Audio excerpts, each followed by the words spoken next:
მოგესალმებით, ეთერშია BMG ავტოშოუ ნიკა შელიასთან და გიორგი დანელიასთან ერთად. დღეს გადაცემაში იხილავთ. ლილო არენაზე რალი სპრინტის რიგით მეორე ეტაპი ჩატარდა, სადაც მონაწილეობა ჩვენც მივიღეთ. ვისაუბრებთ შედეგებზე, შეცდომებზე და გამოსწორების გზებზე. ქართული ავტოსპორტის ახალი სეზონი, აღმართის დაძლევა და წრიული რბოლა. ორი ყველაზე სანახაობრივი და გიჟური საავტომობილო ივენთი. სად და როდის გაიმართება ჩემპიონატები? ცლად BMG ავტოშოუში. ქართველების საზღვარგარეთ, მათე კობახიძე ბრიტანეთის ფორმულა 4-ში და პირველი ქართული დამოუკიდებელი გუნდი კოლხი GRT ევრონასკარზე. მიმოვიხილავთ უცხოურ ავტოსიახლეებსაც, რომელ ქვეყანაში უნდათ ელექტროავტომობილების აკრძალვა, ვინ ვისპარავს დიზაინს, სად არის საწვავზე კრიზისი და ჩვენთვის კარგად ნაცნობი ძველი მოდელების ახალი სახე. სტუმრად გვეყოლებიან პირველი ქართული დამოუკიდებელი გუნდის კოლხი GRT-ის წევრები ირაკლი ჩიქოვანი, დათაკაჯაია და მარიამ დავითიძე. საქართველოში ჩატარდა რალი სპრინტის პირველი ეტაპი თუ მეორე ეტაპი, სადაც ბატონი ნიკოლოზიც იყო წარმოდგენილი BMG ავტოს სახელით და ნიკოლოს მიულოცოთ პირველი ადგილი, ოღონდ ბოლოდან პირველი ადგილი მიულოცოთ. ნიკა მოგვიყევი, აბა როგორი იყო, რა გამოცდილება იყო შენთვის? როგორც მახსოვს, მეორე შეჯიბრი იყო შენთვის, პირველად გახვედი ინტეგრით და ეხლა ნუ ამ რენოთ. ის ოღონდ წინა წელს ვიდა, ხან გამოცდილება ჯამში მეორე იყო, ასე ვთქვით რა. რამდენი წელი გავიდა, ალბათ სტუდენტ ჰაბს რო დავდიოთ, ხო გახსოვს?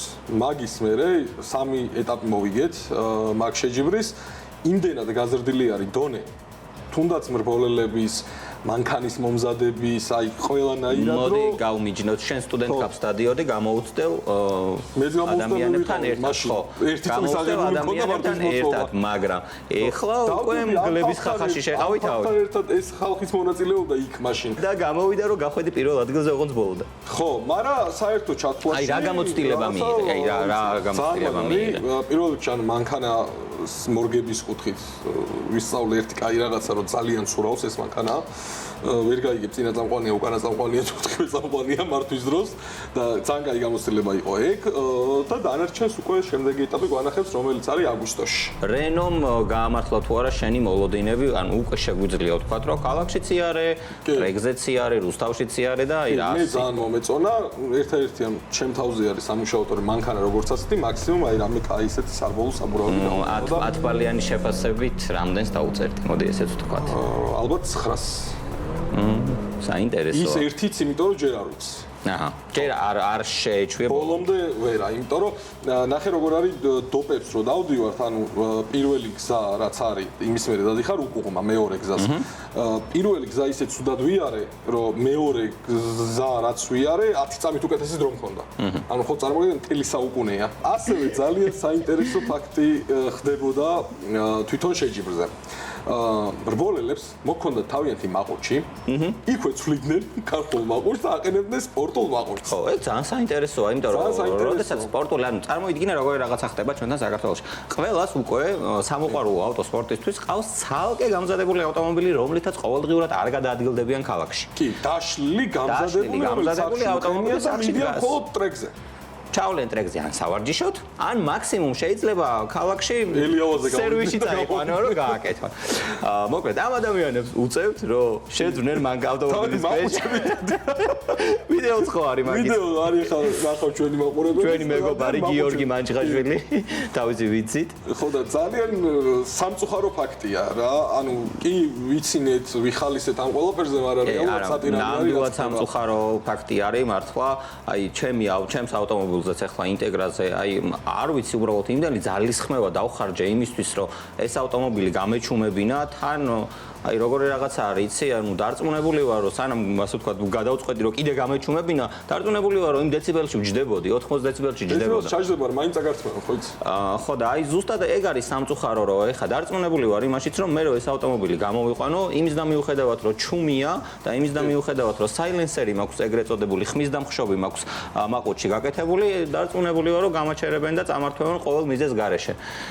ნუ ვერც ვერაფერს ვერ მოუთხოვ პასუხს. ამაზე დავაანონსოთ, რომ კვირას არის დაგეგმილი, ამ კვირას აქცია 2 საათზე მაყუჩების კანონთან დაკავშირებით იუსტიციის სახლის პარკინგზე. მოკლედ ძალიან გაიწელა ასე ვთქვათ ეს პროცესი და კიდე ერთი ტენდერი ჩავარდა, კიდე ერთი თვით გადავარდა, მოკლედ მაყუჩების დეციბელების საზომის ყიდვა, ასე რომ რა ვიცი. ხო, ამასთან ერთად ერთ რაღაცას ვიტყვი, რაც მინდა ვთქვა, კი, არ თმევენ ადამიანებს ავტომობილებს, მაგრამ ძალიან ბევრ ფაქტ შევესწარი, რომ ვიღაცების გონებამდე და ტვინამდე კიდე ვერ მივიდა ის ფაქტი, რომ ქალაქი არ არის ტრეკი და ყოველ ღამე ისევ გრძელდება ხოლმე აი ეს უაზროდ ქალაქში სიარული და რაღაცების გაფუჭება და ზუსტად მაქიდან გამომდინარე ხდება ის, რომ მე ყველანი ერთ ქვაბში ვიხარშებით და ანუ არ ვიცი თუ ვინმეს რაღაცის ასე ვთქვათ ადრენალინის გამოყოფა უნდა, იმდენი მაინც ქენით, რომ ქალაქიდან გადით და იქ არავინ არ არის და არც არავის არ შეაწუხებთ და თუ რამეს მოიწევთ კიდე მხოლოდ და მხოლოდ თქვენს თავს მოსწევთ და სხვას არ შეუქმნით საფრთხეს. მოდი ცოტა კაი ამბავი თქვათ ახლა გადავიდეთ ცოტა გავახალისოთ. რაღაცა ისე წავიდა ჩვენი გადაცემა დამწუხრებისკენ. ასევე ამ კვირას არის აღმართის დაძლევის პირველი ეტაპი. ძალიან მიყვარს. ვეცდები რომ რამენაირად მოხდე. მთაზე რო გაკეთდა ეს კომპლექსი, მან სავარჯიშო საწვრთნელი კომპლექსი. ძალიან საინტერესო იქნება, დასწრება როგორც ის თავისუფალია, ნებისმიერ ადამიანს შეუძლია და ველოდები მეც ეხლა პეჟოს მინდა ვიყიდო. ის ომოლოგაცია ყველაფერი გავატარო და მე შევერდე აღმართის დაძლევას და რა გინდა ფრანგული ავტომობილების წმინდა სამეულს შევკრავ. Citroen-ი ხომ ყავდა, Renault ხომ ყავდა, Peugeot-ს მეყოლებო. კარგი, მე წარმატებებს გისურვებ. მადლობა. ასევე მომავალ კვირას გახსნა არის წრიული რბოლის. ესეც მე ვიტყვი რომ ეს შეჯიბრი შედგა. აი ძალიან ნამდვილად შედგა, ნამდვილად ძალიან მაგარი შეჯიბრი არის, ნამდვილად სანახაობრივი არის და აი ყოველთვის მწყდება ხოლმე გული იმაზე, რომ აი დრიფტს და დრაგს ყავს ამდენი მაყურებელი და წრიულ რბოლებზე ადამიანები არ დადიან. აღმართს არ ყავს, არა და რეალურად რალი მსოფლიოს მასშტაბით ძალიან პოპულარული. იცი როგორი რაღაცა არის, აი მე ვფიქრობ, რომ საქართველოში უბრალოდ არ არის ძალიან ბევრი ადამიანი ნამყოფი და არ იცის იქ რა სიტუაცია არის და რა ატმოსფერო ტრიალებს. და ჩემი აზრით ერთხელ უნდა ცადონ უბრალოდ მიდით დაესწარეთ ერთ ღონისძიებას და თუ მოგეწონებათ მიხვდებით არის თუ არა ასე ვთქვათ თქვენი ხასიათის სპორტი. ასევე მათე კობახიძეს წმინდა პატარა ერთი სული მაქვს როდის ვიხილავ მათეს რბოლას. 24 დღე დარჩა პირველ რბოლამდე ფორმულა 4-ში. ძალიან მაგრამ გულშემატკივრობ მე. აი არ ვიცი, ძალიან გულშემატკივრობ და ერთი სული მაქვს მართლა როდის გავა ეს 24 დღე რომ მათეს რბოლას უყურო. მათეს აქედან წარმატებებს უსურვებთ და აი ყველაზე დიდი ბედნიერება, როდესაც მათე მახსოვს პატარა. და ეხლა უკვე რო წარმოვიდგენ რომ ფორმულა 1-ში მალე გვეყოლება ჩვენი ქართველი მრბოლელი ძალიან მაგარი გზნობა. ასევე პირველი ქართული დამოუკიდებელი გუნდიც ყავს ევრონასკარში. ეგეც ძალიან მაგარი ამბავია. ჩვენი ქართველი პილოტები დათა ქაჯაია და მარიამ დავითიძე წარმატებებს უსურვებთ მათაც. მოკლედ ძალიან მრავალფეროვანი საავტომობილო ველოდება წინ. ძალიან კარგი საავტომობილო სეზონი იწყება, ასე ვთქვათ რა და აი მართლა სასიხარულოა რომ საქართველოში ავტოსპორტი ნელ-ნელა უკვე რაღაც ახალ ლეველზე მიდის. მე თუ მკითხავ, კაი ტემპით მივდივართ. თავარია უკვე სპონსორებმაც დაინახონ ეს ადამიანები, ვინ რა როგორ რასაკეთებს ატარდება, რა ჩემპიონატი ატარდება და მე დარწმუნებული ვარ კიდევ უფრო მეტი ინტერესი წამოვა ხალხის მხრიდანაც ამ ყველაფერს. რა არის, ზოგადად საქართველოში ძალიან ბევრი ავტოთემატიკის მაღაზია, ავტონაწილების მაღაზიები, ძალიან საფოხი საცხები მასალების ბევრი კომპანია არსებობს, ბევრი ბრენდი არის შემოსული და მე არ ვიცი ამ ბრენდს ვინ ყავს მარკეტინგის თანამშრომელი და ვერ ხვდები უბრალოდ ეს კომპანიები რატო არ ასპონსორებენ ქართველ აქაურ მრბოლელებს, იმიტომ რომ საავტომობილო ბრენდს პიარს უკეთებს მრბოლელი და მრბოლელის ავტომობილი. გამძლეობით თავისი დაფინიშებით ამ ავტომობილით რო არაფერი არ მოვიდა და ტექნიკურად გამართულია. ნებისმიერი საავტომობილო საცხებ საფოხი მასალა იქნება, ეს დეტალი იქნება თუ რა იქნება, თუნდაც ალების ანთელი ყველაფერი იტესტება. ტრექსე რბოლის დროს აი იმ დატვირთვაზე ყველაზე მეტი დატვირთვაზე მუშაობს ზოგადად ეს ავტომობილები და აი მაშინ ჩნდება ზუსტად ის რეალურად კი ქალაქში ყველაფერი იმუშავებს დარწმუნებული. ის არ არის 10% იმის, რაც ტრეკზე ხდება. ამიტომ დატვირთვაც იქ არის. აუცილებლად ყველა ქართულმა კომპანიამ, რომელსაც ავტომობილთან და საავტომობილო სფეროსთან რაღაც პატარა კონტაქტი აქვს და პატარა შეხება აქვს, აუ ჩვენი რჩევა იქნება და თხოვნა იქნება, რომ დაასპონსორეთ აუცილებლად ქართველი ავტომობილელები, რომ ეს სპორტი განვითარდეს ჩვენს ქვეყანაში. მოდი გადავიდეთ საავტომობილო სიახლეებზეც. ძალიან საინტერესო რაღაც ხდება ამერიკის შეერთებულ შტატებში. საერთოდ უნდა აკვრძალოთ ელექტრომანქანებიო მოთხოვნა. აი და როგორი რაღაცა არის, იცი არის ამერიკელები არიან ძალიან სხვანაირი. აი არის ხალხი არის, არ გვინდა ეს ელექტრომობილები. წარმოიდგინე ამერიკაში ეგრეთ წოდებული ტუნინგიც არ არის შეზღუდული, რაც გინდა ის დააყენე, როგორც გინდა ისე იარე, რაც გინდა ისქენ. ამასობაში ძალიან საინტერესო არის ის ფაქტი, რომ აგერ Xiaomi-მ უკვე იმდენი შეკვეთა მიიღო ამ ახალ მანქანაზე, არ ვიცი. აუ ჩინელები მაგარი ტემპით მიდიან წინ. ჩინელებს რაც შეეხება ასევე ძალიან საინტერესო რაღაცა ხდება, იმიტომ რომ ყველა ეს ნაწილები რაღაცები იქ მზადდება, ამათ ხელშია და ერთხელაც რომ რაღაცა მოხდეს აი ამ შემთხვევაში რო გაბრაზდნენ, გაიბუტონ და თქვა რომ აღარ მოგაწოდით. აი რაღაცა ღილაკს რო დააჭირონ წითელ ღილაკში რო აქ მანქანას მართავ. ამ შემთხვევაში რა ხდება? აი სხვათა შორის ვერ ვიხსენებ, მაგრამ ერთ-ერთ ქვეყანაში, როდესაც ელექტროავტომობილს ყიდულობ ლიზინგის საშუალებით კი, ანუ შეუძლია გაგიჩენონ ქუჩაში. ხო, ანუ თუ არ გადაიხადე ლიზინგის თანხა, ეს ავტომობილი ძალიან საცობშირო გახარ და იქ ვიღაცამ დააჭირა კნოპკაზე ხელი და გაჩერდა. ასევე კაი ამბავი გვაქვს Ford-ის მოყვარულებისთვის. Ford-ის დირექტორმა ჩვენო მექანიკურ კოლოფებსო დავტოვებთო. არსად არ წავა ეს კოლოფებიო. იქო ვიღაცები კი ავტომატიკაზე გადავიდნენ რაღაცები, რომ მექანიკა Ford-ში სანამ ცოცხლები ვართ იქნებაო. ხო, რომ რაც შეიძლება მეტი მუსტანგი დაინტროს ამერიკაში და შემდეგ ჩამოვიდეს საქართველოში, ხო? ეგ დაამატა. ეგ ხო, რა თქმა უნდა, ანუ როდესაც კოპარზე მისასალმებელია ეს განცხადებები ავტომობილისთვის გულს გვითხოვს. ამერიკაში Ford-ის ასე ვთქვათ, ამერიკაში რომ მუსტანგებს ვნახულობ ხოლმე, ყველა არის ეგრეთ წოდებული ცუდი დრიფტისგან დამტვრა. ანუ უკანა ნაწილია ხო ყველას დამტვრეული. ან უკანა ნაწილი, ან გვერდი, ან წინა მხარე, იმიტომ რომ ანდერსტირი დაიჭირა და რაღაცაზე აღდა. კი ბატონო, საწვავის კრიზისია. ქვეყანაში იმედია რეზერვები ჩვენ მაინც გვაქვს საქართველოში, ბევრი ქვეყანა ამაზე წუწუნებს და ამ ხრივ პრობლემა არ შეგვექნება. ასევე იყო საუბარი რომ მოუწოდებდნენ ქვეყნებს რომ რაღაცა შევზღუდოთო, რაღაცა ავტომობილების გადაადგილება ან კომენდანტის საათივით რაღაც დავაწესოთო, რომ ეს მარაგები გადავინახოთო. ხო და იმედია ამ ხრივ საფრთხე არ შეგვექნება ჩვენ. ჩინეთს შევეხოთ ისევ ჩვენ რო გვეგონა რომ Defender-ი გააკეთეს უკვე, რომელი მოდელია T2 არის Jet2. და ეგ რო გვეგონა Defender-ი თურმე არა ხალხო. ჯილიმ გააკეთა. ყველაფერი ჯერ კიდე წინ არის, ხო? ჯერ კიდე წინ არის. ჯილიმ გააკეთა Defender-ის copy paste. მოკლედ, ეხა ფოტოზეც ხედავთ ამ ავტომობილს. ძალიან მიზიდულად კი გამოიყურება, მაგრამ ძალიან გავს Defender-ს. მე ძალიან მომწონს Defender-ი ვიზუალურად, შიგნით რო ჩაჯდები. ძალიან მაგარი არის, აი მართლა ძალიან მაგარი ავტომობილია. მაგრამ არსებობს ბევრი მაგრამ. როდესაც ჯილი არ არის ცუდი ბრენდი, ესე რომ. ჯილი ნამდვილად არ არის ცუდი ბრენდი და არჩევანის წინაშე რომ დამაყენო, ასე ვთქვათ. Defender-ში მაგდენ თანხას ნამდვილად არ გადავიხდი. ეს ჩემი სუბიექტური აზრი არის. არ გადავიხდი. ალბათ უფრო რაღაც ჩინურისკენ გადავიხრებოდი, იმიტომ რომ საკმაოდ ამან გავყიდა რა. საკმაოდ ბიუჯეტური არის. ოღონდ შიდაწვის რავიანი ჩინური ავტომობილისკენ.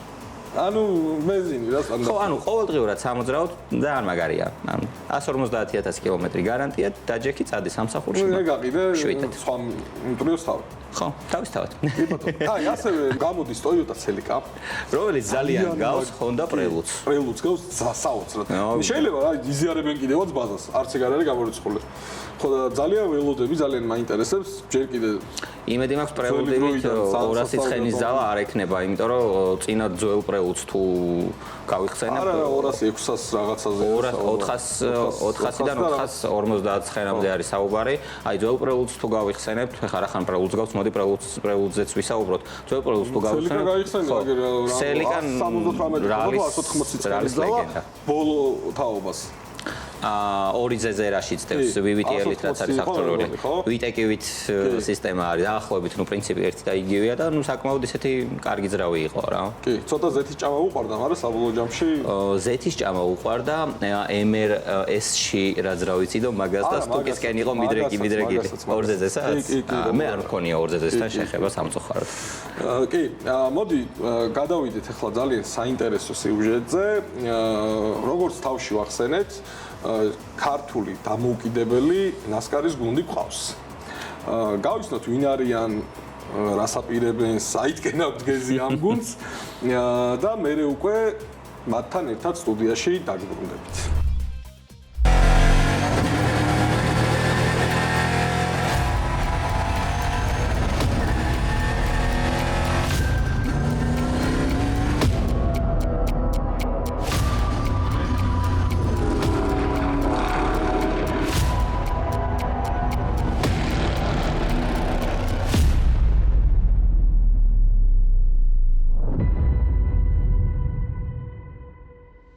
კოლხიჯიარდი არის საქართველოში პირველი დამოუკიდებელი ქართული ნასკარის გუნდი, რომელიც იასპარეზობს ესეთ დიდ შეჯიბრზე. ძალიან ბედნიერი ვარ, იმიტომ რომ საქართველოში ჯერ ესეთი პრეზიდენტი არ ყოფილა და ძალიან მიხარია, რომ პირველი ვარ, ვინც მონაწილეობას მიიღებს ევრონასკარის ჩემპიონატზე. პირველ რიგში ძალიან მოხარული ვარ, რომ ქართული გუნდი შეიქმნა, ეს ქართული ავტოსპორტისთვის წინ გადადგმული ნაბიჯი არის, არასდროს არ ყოფილა საქართველოს ავტოსპორტის ისტორიაში, რომ მთლიანად ქართველებით დაკომპლექტებულ გუნდს მიეღო მონაწილეობა საერთაშორისო ჩემპიონატში. გუნდში ძალიან კარგი დამოკიდებულება გვაქვს, მეგობრული დამოკიდებულება არის, უგებთ ერთმანეთს უსიტყვოდ. ძალიან მიხარია და ძალიან მეხმარება, რომ აქ ჩამოიყვანეს ნასკარის მანქანა და შევძელი აქ ვარჯიში, სანამ უკვე ევროპის ტრეკებზე დავიწყე ამ უცხო მანქანის სიარული. ჩვენ ეს დაკოფილს უშვებთ ეგრევე? 68 ცენტრი.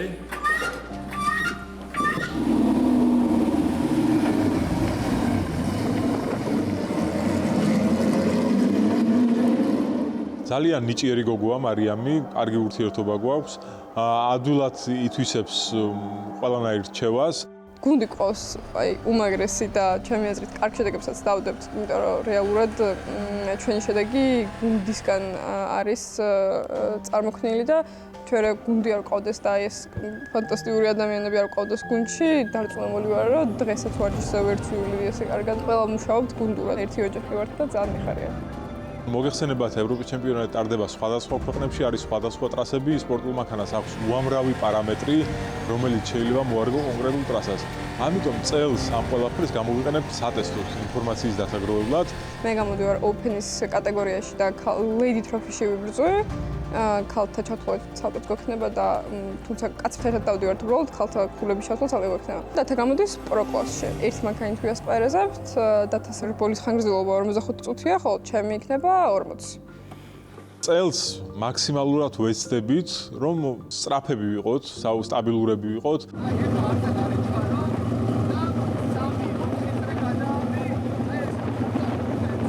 დღეს ასევე ჩვენს ვარჯიშში ჩამოსული იყო ევრონასკარის პრეზიდენტი. ასევე ბევრი რჩევა მომცა, რაც რა თქმა უნდა გამომადგება ევროპაში რბოლის დროს. This is chasse, this is caster. So caster is that way. Yes. And carrossage is camber. Okay. So we deliver the car with caster 8. We are very happy to be here in Georgia to attend the testing of Kolkhi GRT team, the first Georgian team and the first car here in Georgia. So Irakli Shikovani and his team, they are discovering everything, and for us it's a great pride and a great honor to be there and attend this first test to prepare for the 2026 NASCAR Euro Series season.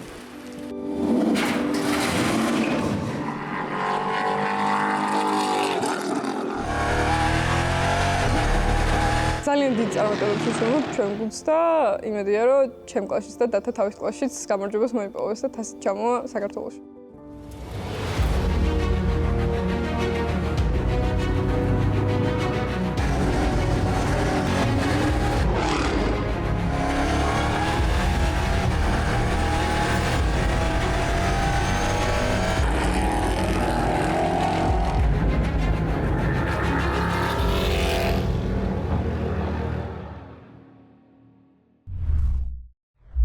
ჩვენი გადაცემის სტუმრები არიან პირველი ქართული დამოუკიდებელი სარბოლო გუნდის კოლხი GRT-ის წევრები.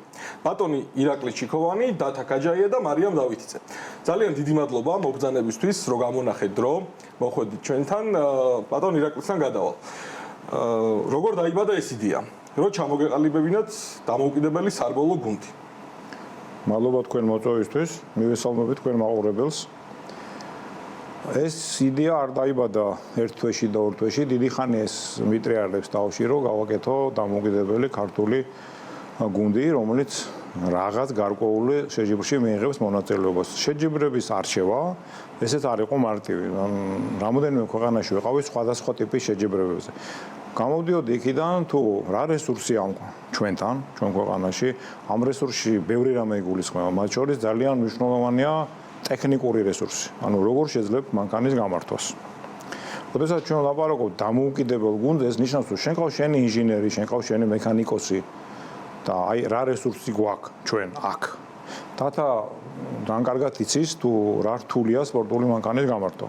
რაც უფრო რთული შეჯიბრია, მით უფრო რთულია ეს. ხშირ შემთხვევაში ჩვენ რეალობაში უბრალოდ ეს შეუძლებელია. ამას ვერ გააკეთებ.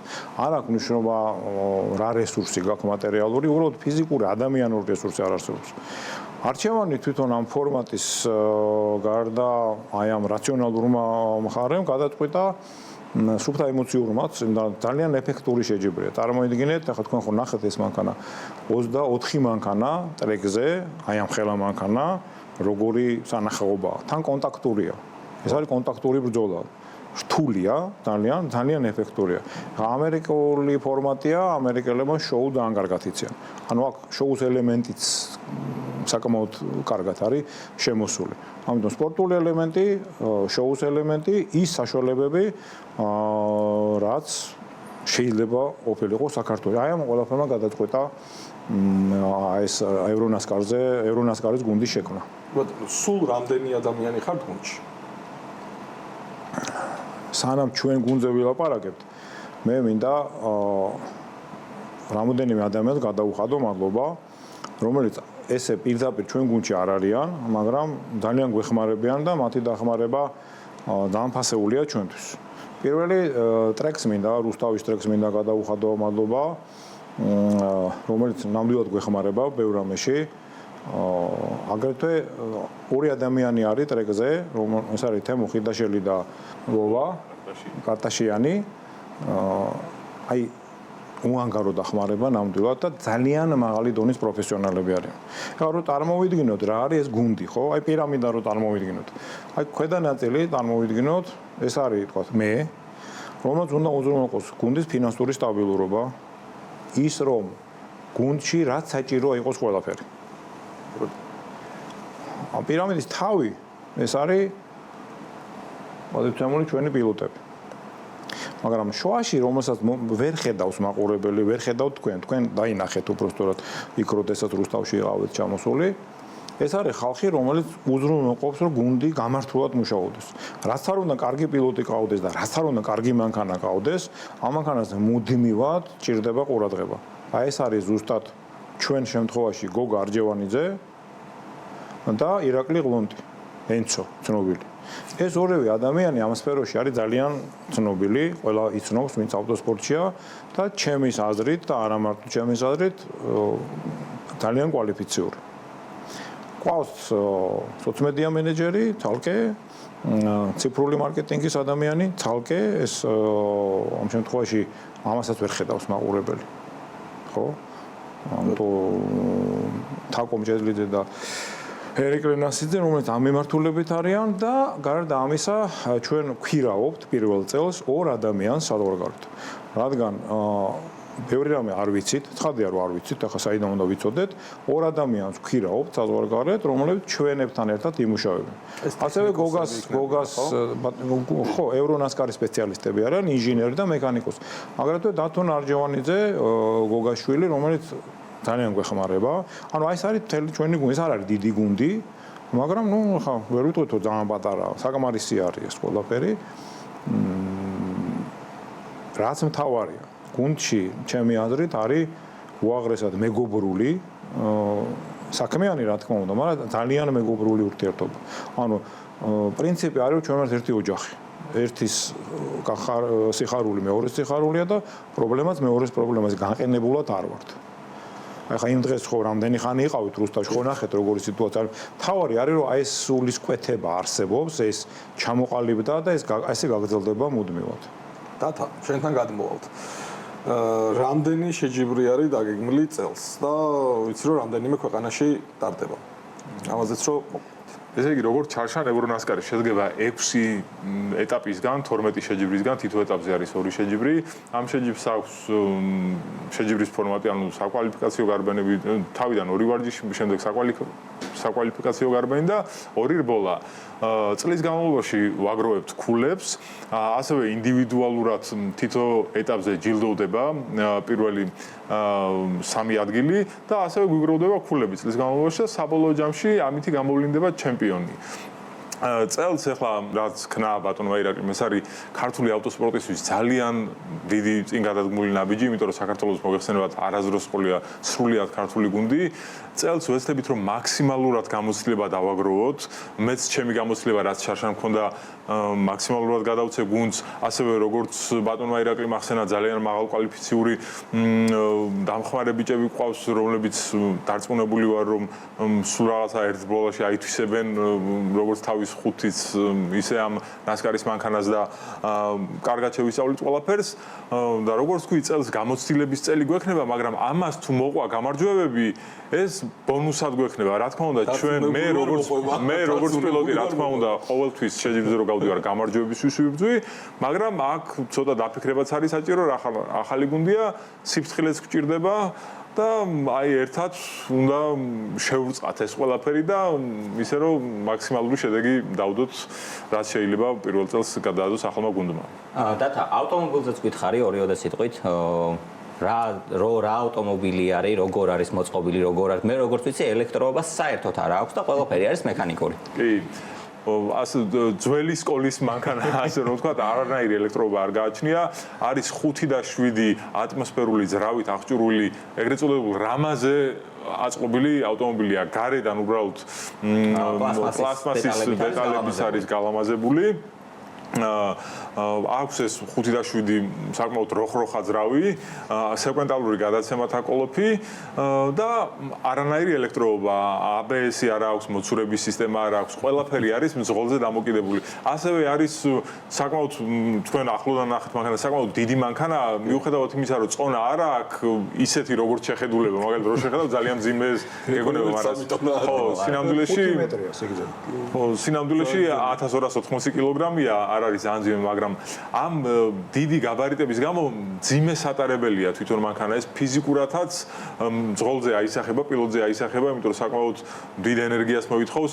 თან ეს ამხელა გრანდიოზული ძრავი რო ცხელდება ბოლის დროს 45 წუთიანი ბოლა, ეს მთელი სიმხვრალე შიგნით შემოდის და ეს დამატებით გირსულებს ამ იქ ყოფას. და ამის გამო, ამ ყველაფრის გამო კომპლექსურად ეს ყველაფერი რო შეკრიბოთ, თან ეს პლასმასები რო ახსენეთ, იქ კონტაქტურია, როგორც ბატონმა ირაკლიმ თქვა, იქ ხან კაპოტი მოგზრება, ხან გვერდით აფრთა მოგზრება და ხალხს სიამოვნებს ეს სეირის საყურებლად არიან უფრო იქ მოსულები და აი ეს ყველაფერი კომპლექსურად ქმნის ერთ კარგ შოუს სანახაობას და ასევე ჩვენთვის სპორტულ რაღაც მიზნობრიობას რომ ერთმანეთს გავასწროთ და რაღაც მაქსიმალურად კარგი შედეგი დავდოთ. დამოკიდებულებას როგორც თვითონ ნასკარში ძალიან მეგობრულია ხო გუნდებს შორის. კი, როგორც აი ახლა მე ხო ბევრ სხვადასხვა გუნდში მირბოლია, ან GT კლასში, TCR-ში, ტურინგში და მოკლედ ყველგან. იქ უფრო ჩაკეტილები არიან, ანუ სხვა გუნდის ინფორმაცია არ არსებობს, რომ შენამდე მოვიდეს. ანუ ყველა იბრძვის კონცენტრირებულია მხოლოდ გამარჯვებაზე, იქ მეგობრობა არიციან. და ნასკარში უფრო კი მეგობრული, ну, რა თქმა უნდა, აქაც არიან გუნდები, ვინც მიზანმიმართულად ლიდერობისთვის იბრძვის, რთულია იმათგან რაღაცა ინფორმაცია მიიღო, მაგრამ უფრო მეგობრული სიტუაციაა ვიდრე სხვა მაგალითად შეჯიბრებებში. ჩვენი მექანიკოსები როგორ მოერგნენ ამ ავტომობილს, როგორ შეისწავლეს, გაუგეს, ასე ვთქვათ. სხვათა შორის ძალიან კარგად გაუგეს ყველაფერი. რა თქმა უნდა, საბაზისო პარამეტრები მიიღეს იქიდან თუ როგორ უნდა იყოს მანქანა და ერთად, აი მაგალითად ვარჯიშებში ვხვეწავთ ამას, ჩვენ მე და მარიამი გავივლით, ჩვენი მხრივ რაღაც ინფორმაციას მივაწოდებთ, ისინი თავიანთ ინფორმაციას მოგცემენ და აი ასე ერთობლივი მუშაობით ხვეწავთ და ჩემი შეხედულებით რა ძალიან კარგად აუღეს ალღო და ვფიქრობ, რომ ძალიან მალე გავალთ ფონს, ასე ვთქვათ, ამ შეჯიბრში. აქვე ვისარგებლე შემთხვევით და კითხავ, ბევრს აინტერესებს ალბათ შენ შულს თუ შეხვდები რბოლაზე. ჩემ შულს არ შევხვდები რბოლაზე, ის ჯერ ცალკე კლასში ივლის, რახან პირველი წელია ის დაწყებითი კლასიც აქვს, ასევე ნასკარს და წელს გამოცდილებას უცხო ტრეკების და თვითონ მანქანის გამოცდილებას მიიღებს და მე რა იცი რა ხდება. მარიამ, შენთან გადმოვიდეთ, როგორ მოერგე მანქანას? სხვათა შორის თავიდან მეგონა რომ ძალიან გამიჭირდებოდა მორგება, მაგრამ პირველად რომ დავჯექი, ეგრევე ვიგრძენი მანქანა, გაბარიტებიც ეგრევე ვიგრძენი და ორი ვარჯიში ვიარე უკვე და ნელ-ნელა უფრო და უფრო ვეჩვევი დროც საკმაოდ კარგ დროში ვიარე, თუმცა მაინც უფრო დაბალს ვამიზნები და ნელ-ნელა ვერგები. მარტივად მოვერგე უფრო ვიდრე მეგონა რომ მოვერგებოდა. აი როგორი სამართავი არის? საკმაოდ რთული სამართავია, ეხლა მაგალითად წინაზე რო ვიარა, წინა წელს BMW-ი, ის შედარებით მარტივი იყო, გაბარიტიც პატარა იყო და ეს სიგრძე-სიგანეში არის უბრალოდ ძალიან დიდი და მძიმე და პატარა საჭის მოძრაობაზე უკვე საკმაოდ ცხვირის კონტროლი რთული ხდება, თუმცა ამას ნელ-ნელა ვაჩვევი და არ არის ისეთი რთული, როგორც მეგონა რომ იქნებოდა. ფინანსებზეც რო ვისაუბროთ, როგორც ვიცი, რომ ძალიან ძვირიანი სპორტი არის ზოგადად, ავტოსპორტს რაც შეეხება, ფინანსები ჭირდება. თუ ყავთ სპონსორები, ან ისეთი ადამიანები, ვინც ამ კუთხით გვერდში გიდგან. იაფი სპორტი არ არის, ხა ნამდვილად ავტოსპორტი. ეგეთი ადამიანები არიან. სპონსორებსაც შეეხება, ცოტა მიდგომა მე მაქვს როგორ, ესე იგი, სპონსორი ეს არ არის უბრალოდ რომ მოვიდა ადამიანი რაღაცა ფული გადაიხადა, იყიდა სასპონსორო პაკეტი და დამთავრდა. მე ესეთი სპონსორი ნაკლებად მაინტერესებს.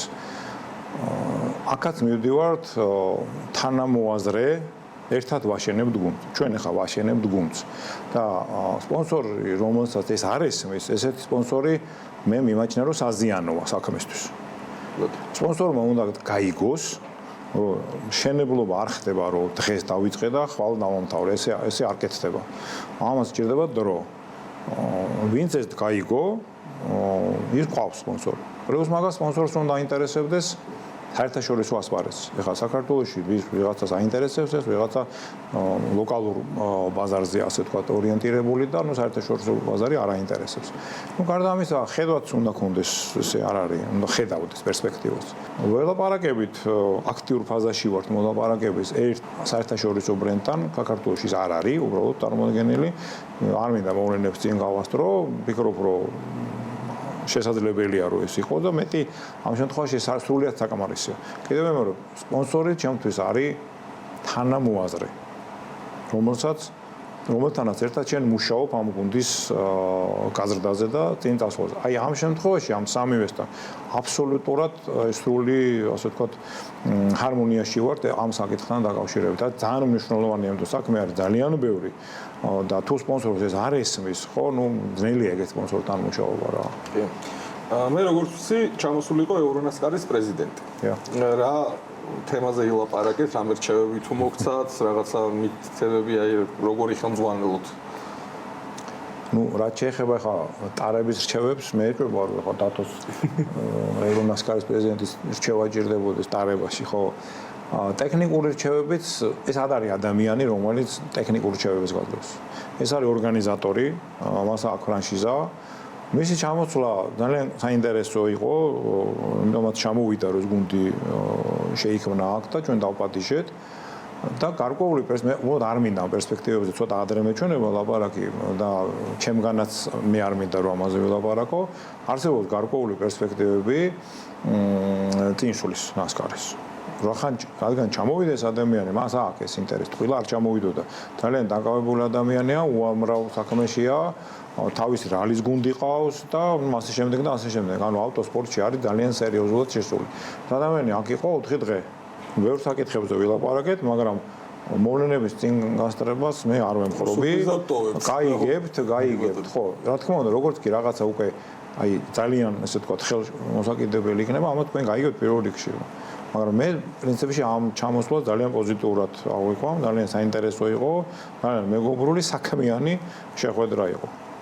მაგრამ წინასწარ ეხა რაღაცების შეპირებები ვთქვა, მე ჩემგან არა. ბატონო. ასე მარიამთან და ისო გადავიდე, პირველი ხალი მრბოლელი ხარ, ვინც საერთაშორისო ასპარეზზე იასპარეზებს, ხო? შეჯიბრზე გამოვა. აი როგორ უყურებ ამ ყველაფერს, ანუ რამე შიში თუ გაქვს ამ ყველაფრის ანუ შარში ხო არ ყოფილი. დაახლოებით რა. არა. პირველ რიგში ძალიან მეხარია, რომ პირველი დამოუკიდებელი ქართული გუნდის წევრი ვარ ქალებს შორის. ასევე პირველი ქალი ვარ, რომელიც იასპარეზობს ესეთ ტიტულოვან რბოლაზე და შიში სხვათა შორის საერთოდ არ მაქვს, იმიტომ რომ ძალიან გვერდში მიდგას გუნდი და პირიქით შიშის გზობა საერთოდ არ მაქვს. მინდა უფრო რომ შვიდად ვიარო ავარიების გარეშე, წელს ყოველ შემთხვევაში მიზანი ეგ არის, რომ შევეჩვიო მანქანას, თუმცა ასევე ჩემი მიზანი არის, რომ კარგი ადგილი დავიკავო, პოდიუმზე ავიდე და გუნდის ქულებით მოვუტანო. თუმცა გუნდს ეს არ უნდა რომ უფრო შვიდად ვიარო. თუმცა ჩემი ერთ-ერთი მიზანი ეგ მაინც. არ გაუჭირდება, მარიამს ისე კარგად ისმის. საქართველოში როგორც ისე ბევრი პროფესიონალი მრბოლელი ყავს გამწარებული. ხო, იქ ქალებს შორის კონკურენცია როგორია? ჯერ ბოლომდე არის დაანონსებული რამდენი ვიქნებით საერთოდ, თუმცა წინა წლის ჩემპიონი, წინა წლის გამარჯვებული ისევ იღებს მონაწილეობას და ძალიან დიდი იმედი მაქვს, რომ წელს ჩამოვაქვეითებ მეორე ადგილზე და პირველზე. ეს ის ხო არის ბედნიერა ჰეპინესა თუ ეგ არის ხო? ანუ მარიოსნებისთვის ცალკე კლასი არის. ცალკე კლასი, კი, ერთად დადიან. მამაკაცებთან ერთად დადიან, უბრალოდ ჩათვლა ექნება ცალკე. და ნუ ფრთხილად უნდა იყვნენ მაინც იმიტომ რომ ბევრი არანორმალური მამაკაცი გამოხდება იქიდან და დანდობა არა. არა, დანდობა ომი, ჩვეულებრივ ომში ხარ რა. თან ხო ეს დიდი მანქანა რო არის, ეს ავტოდრომი ვიწროა და ვერ ეტევა ეს მანქანა, ხო რამდენიმე მანქანა და ყველას უნდა რომ 7-8 მანქანა ერთ მოსახლეში შეეტევოს და საკმაოდ ის არის. ჩემ ტაქტიკაც ეგ არის, შევატარო და შემდეგ ედინება. გავიგე. ხო, აქ ერთი მომენტია, ნუ ჩვენ ეს კარგად გავიაზრეთ, რომ ეს არ არის სპრინტი. ჩვენ არ დავრბივართ 100 მეტრზე. ეს არის მარათონი. და ვინც სტაბილურად ივლის ყველა შეჯიბრს, ჯამში იმას ეკნება შედეგი. ანუ რაღაც თავიდანვე თავი მოიკლა, შეიძლება დაიმტრე, თან მაგრად დაიმტრე. ამიტომ ვიმეორებ და სულ მაგას ვეუბნები ქალბატონ მარიამს, რომ ეს არის მარათონი. მე მგონია რომ ჩვენ ეს კარგად გვესმის რა. ტაქტიკა აუცილებელია. ტაქტიკა აუცილებელია. ტაქტიკა აუცილებელია. ბოლო ორ ეტაპზე არის გაორმაგებული ქულები და მინდა რომ მაგ ბოლო ორ ეტაპამდე ისე მივიდე რომ საერთოდ არ მოუყვე არანაირ ინციდენტში და ბოლო ორ ეტაპზე უკვე ისე ვიარო რომ სულ ამ 4 ეტაპზე ვერ გავემარჯვე და ბოლო ორ ეტაპზე რაღაც პირველი ადგილი მოვიპოვო, უკვე მაინც პირველზე ვიქნები. ძალიან სერიოზულად გაორმაგებული ქულა. ხო, თან ამ ნასკარს გაკეთებული ქულები სპეციალურად ისე აქვს, რომ თითო ქულა ადგილ შორის სხვაობა და სულ ბოლომდე გაქვს შანსი. თან ბოლო ორ ეტაპს გიკეთებენ ორმა ქულებს. და შეიძლება ამოტრიალდეს ერთად ხო რადიკალურად შეიცვალოს და ამიტომ როგორც ბატონმა ირაკლი თქვა სტაბილურობა არის ძალიან მნიშვნელოვანი. შეიძლება სულ მესამე ადგილზე გავხდე, მაგრამ წლის ბოლოს ჩემპიონი გახდე რა. ნორმალურად. არა, თან დიდი პასუხისმგებლობაა, იმიტომ რომ ერთი მანქანით გამოვიდივართ, მეც და დათაც და მე რო რამე მოვიდეს, დათა ვერ გამოვარ ბოლოზე რა. მე შეიძლება რაღაცა მომივიდეს, რა იცი. აი პასუხისმგებლობა ხო, აქ ჩამოყვანა მანქანის ზუსტად მაგას ემსახურებოდა, იმიტომ რომ კი, დათა შარშან დადიოდა, მაგრამ იგივე დათასაც ხო ვარჯიში ჭირდება. ახლა ჩახვედი, დაჯექი, გაიარე და შედეგი ესე არ ხდება. ძალიან რთულია უბრალოდ. მარიამისთვის, ნუ უბრალოდ ისეთ რისკში უნდა გაგვეშვა ადამიანი, ნუ არა. ამიტომ ამოცანა ზუსტად ეგ იყო, რომ რა ვქნათ, ამიტომ ვიყიდე ეს მანქანა, ჩამოვიყვანე და გუნდს აქვს ფასოვანი ვარჯიშის საშუალება. ჩვენ გვაქვს საშუალება რომ ვისწავლოთ ეს მანქანა კარგად. და დათესტა მარიამს აქვს საშუალება რომ სრულფასოვნად ივარჯიშოს. იქ რო ჩადიან უკვე კი ტრეკს მორგება ჭირდება რა თქმა უნდა, მაგრამ მანქანას აღარ ჭირდება მორგება. მანქანა იციან.